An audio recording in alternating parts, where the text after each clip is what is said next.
Hi friends, എന്തൊക്കെയാണ് വിശേഷം? എല്ലാവരും സുഖമായിട്ടിരിക്കുകയാണോ? ആദ്യം തന്നെ ഒരു പാൻ അടുപ്പത്തേക്ക് വയ്ക്കുക. എന്നിട്ട് നമ്മൾ കുറച്ച് വെളിച്ചെണ്ണ ഒഴിക്കുക. എന്നിട്ട് ഇതാ കുറച്ച് സവാള കുരുകുര അരിഞ്ഞത് അതിനകത്ത് ഇട്ട് കൊടുക്കുക. പിന്നെ ഒരു 2 പച്ചമുളക് നടുകീറിയത്, കുറച്ച് കറിവേപ്പില, പിന്നെ ആവശ്യത്തിനുള്ള ഉപ്പും ഇട്ട് കൊടുത്തിട്ട് നന്നായിട്ട് ഇളക്കി വഴറ്റി എടുക്കുക. നിങ്ങൾക്ക് സവാള 2 സവാള എടുക്കാം. ഉപ്പ് ഇട്ട് കൊടുത്തിട്ടുണ്ട്. പിന്നെ പച്ചമുളകും കറിവേപ്പിലയൊക്കെ ആവശ്യത്തിനനുസരിച്ച് ഇട്ട് കൊടുക്കാവുന്നതാണ്.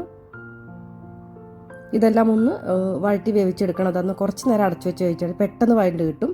ഞാൻ കുറച്ച് നേരം അടച്ചു വെച്ചായിരുന്നു. അത് കഴിഞ്ഞിട്ട് ഒന്ന് ഇതായി വരുമ്പോൾ തേങ്ങാക്കൊത്ത് ഇട്ട് കൊടുക്കണം. ഇവിടെ ഒരു കാര്യം ഇട്ട് പോയിട്ടുണ്ട്. എന്താണെന്നറിയോ? ഇഞ്ചി വെളുത്തുള്ളി പേസ്റ്റ് ഇട്ട് കൊടുത്തില്ല. ഇപ്പോഴാണ് ഇട്ട് കൊടുക്കാൻ പോകുന്നത്. അപ്പോൾ ഇഞ്ചി വെളുത്തുള്ളി പേസ്റ്റ് ഒന്ന് ഇട്ട് കൊടുക്കുക.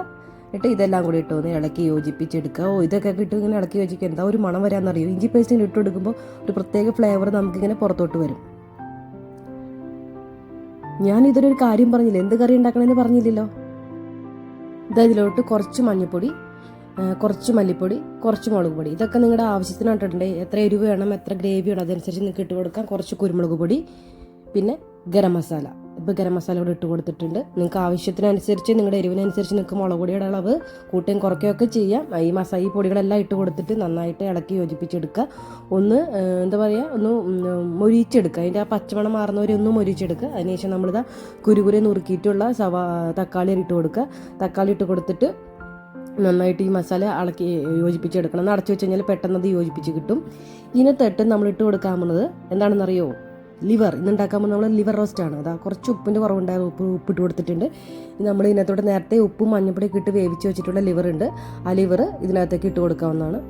ഇട്ട് കൊടുത്തിട്ട് നമുക്ക് അടച്ചു വെച്ച് നല്ലോണം മൊരിച്ചെടുക്കാവുന്നതാണ്. മൊരിച്ചെടുത്ത് കഴിഞ്ഞാൽ നമ്മുടെ ലിവർ റോസ്റ്റ് റെഡിയാണ്. നമുക്കിത് ചപ്പാത്തിൻ്റെ കൂടെ ചോറിൻ്റെ കൂടെയൊക്കെ ആയിട്ട് കഴിക്കാൻ പറ്റുന്ന ഈസി ആൻഡ് ടേസ്റ്റി ആയിട്ടുള്ള റെസിപ്പിയാണ്. അപ്പോൾ എല്ലാവരും ഉണ്ടാക്കി നോക്കണം. ഈ ലിവർ റോസ്റ്റ് നല്ല ടേസ്റ്റാണ്. കാണുമ്പോൾ തന്നെ നിങ്ങൾക്ക് അറിയാൻ പറ്റും. തേങ്ങാക്കൊത്തുമൊക്കെ ഇട്ട് കൊടുക്കുക. ഒരു പ്രത്യേക ടേസ്റ്റ് നമുക്ക് ഇതിനകത്ത് കിട്ടും.